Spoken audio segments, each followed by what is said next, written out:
Today, I'm going to be speaking with Mark Tory, who is the CEO of Defense Metals and who I've known for at least 10 years, I think going on 15. And Mark, before you tell us about defense and the Wicheeda deposit, can you just give us a little of your own background, because it's quite extensive, more so than the average person in this business.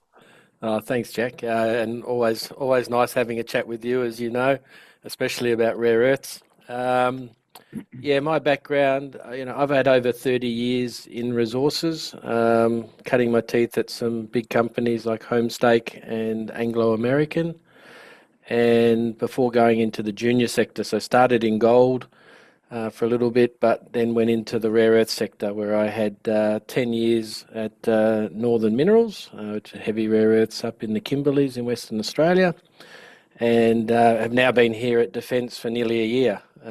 Came here in January of this year, so had lots of experience in rare earths, spent lots of time in China analysing what was going on in China, as well as obviously many deposits globally. So probably one of the few people, actually, Jack, that can say they've built and operated a rare earth processing facility, which was up in the Kimberleys. That's true. You have a unique background in this space. So tell us something about Defense Metals and why you chose to accept the position of managing director or CEO. One is Australian, one is Canadian. Yeah, we come to North America, we go president and CEO. So whatever you want to talk about. Obviously I did my due diligence on the project, and as you've known, and I've always said, and you agree with me, that when you have a look at rare earth projects, you don't have a look necessarily at what the grade is in the ground.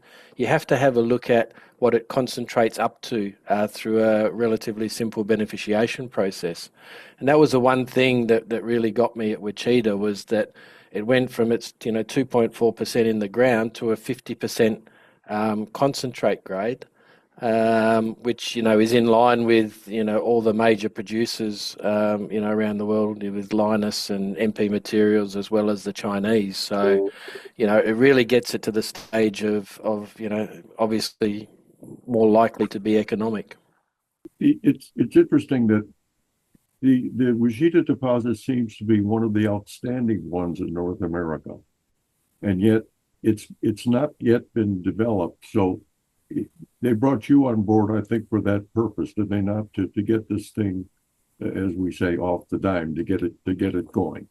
And absolutely, yeah. I know it's in Northeast British Columbia, but does it have access? Is there infrastructure there?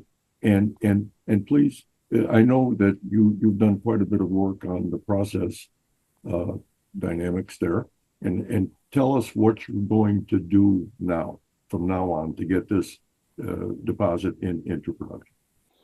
Yeah, so it's located about 80 kilometres northeast of Prince George. Prince George is an existing mining town in British Columbia. It's about an hour flight directly from Vancouver. And it's got an existing workforce. We've got existing infrastructure around us with roads, rail, access to hydroelectric power. With the rail, we've got access to Port Rupert, which is it's only about 500 kilometres away. And we've got, as I said, the workforce that's sitting there in Prince George as well. One of the beauties we have is the local community is very, very supportive of us. They want to get this project and see this project up and running as quickly as possible. I actually took the chief of the McLeod Lake Indian Band with me to Ottawa for some meetings with the federal government a few weeks ago, just to demonstrate the support that we have with the local community, not just me saying we had the support, but they could hear it directly from his mouth. So We completed a PFS earlier this year in February, which was done by Hatch and SRK, which had really good economics and allowed us to actually produce a reserve. So, for North American rare earth companies, we're the only other North American rare earth company we know about that has reserves apart from MP Materials that's in operation. And that just demonstrates the robustness of the economics of the project. We've been doing some work, some metallurgical work in relation to optimization studies, and we're looking to start our bankable feasibility study in the first half of next year. So what is your ultimate plan? What product or products do you plan to produce there to sell into the market? That's a very good question. So through the PFS, we had a product outline which was in conjunction with talking to our downstream partners, which was a very high purity product as an MREC product, but it had removed cerium and lanthanum in total. So it left an 87% NdPr and 12% heavies. So when Argus did a review of the final product, it valued it by far higher than any other project globally, included the heavies. That's quite impressive, to say the least. You're saying 87 and 12 in the concentrate? Yep, in the carbonate. Yep. Do you have a plan to go any further than do you plan to have an in-house separation system, for example, or not? Well, my question was, I didn't have any influence on the PFS, so one of my questions to the technical people were, if we're already removing cerium and lanthanum, why can't we go further downstream to go to an NdPr oxide? And the answer was, well, you can. So it's certainly one of the things that we're looking at potentially to put into the full feasibility study. How is your company doing on capital? Have you got enough to go forward? Yeah, we did a capital raise a few weeks ago, which was very nice. We were trying to get about $5 million. We ended up with 16.7 million. We're about 30% oversubscribed. And so what that means for us is it allows us to get started on the feasibility study early next year, do a lot of the drilling work that we need for geotech and some other drilling. But we still need to go out and get more money to finish the feasibility study, which we'll do next year. Hatch have said to us that the feasibility study will cost around the $50 million. And it seems to me that you're really flying under the radar. This is an exceptional deposit, and it hasn't really been well, advertised, so to speak. Okay, and so what's your timeline, Mark? When do you hope to actually have a product? I realize it's going to be some time, but when is that? Yeah, so we get the feasibility study started next year. It's about 12 months, so we'd look at the middle of 2027 to finish that for a decision to invest. Permitting is going to be the biggest timeline in relation to making sure we can get that through the BC provincial government and the federal government. We're hoping 2 years, which would mean towards the end of 27. And that would mean if all the planets align, all the ducks line up, we can get into construction in 2028, which is be about 2 years, and get into production and ramp up sort of 29, 30.